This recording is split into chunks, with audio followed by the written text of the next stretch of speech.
Welcome to the Report from Tiger Mountain, ladies and gentlemen. It's the Northland Machete Massacre. We're going to sit and talk about that tonight here on the Report from Tiger Mountain.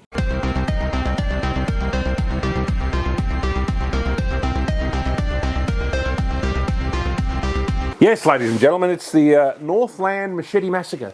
Yes, that happened on the weekend at Northland, which is actually a shopping centre not far from where I live, and it's one that I've been known to frequent and, you know, do a little bit of shopping or whatever, pop into a Kmart, pop into a Coles, pop into a bookstore, whatever, you know, pop into a record shop, you know, no trouble. But you know, slowly I've noticed that Northland has gone from an area that has, you know, been home to...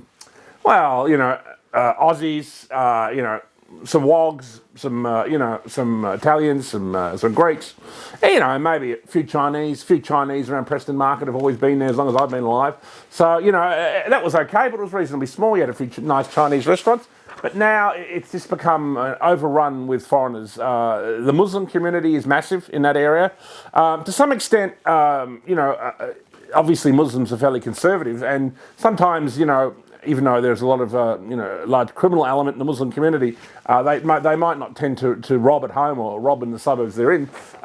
You know, it's interesting, but one thing we have noticed is the presence of gangs. I've noticed them there.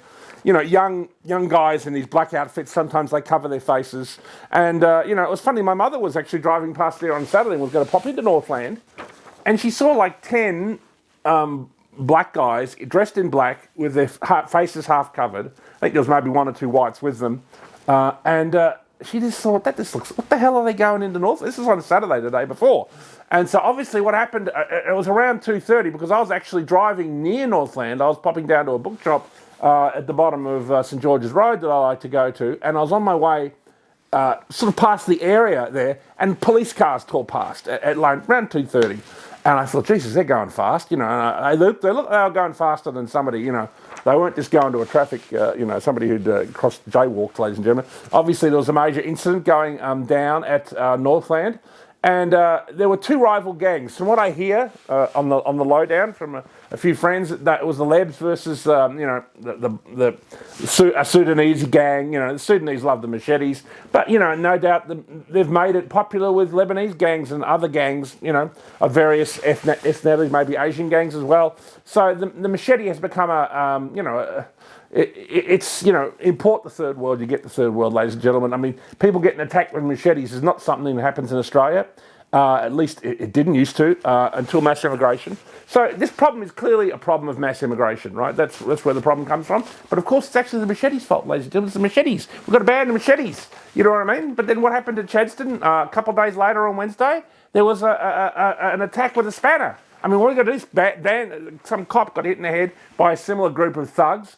And it was bleeding and everything. So what are we going to do? Ban spanners? We're going to ban hammers? Ban knives and forks? I mean, this is ridiculous.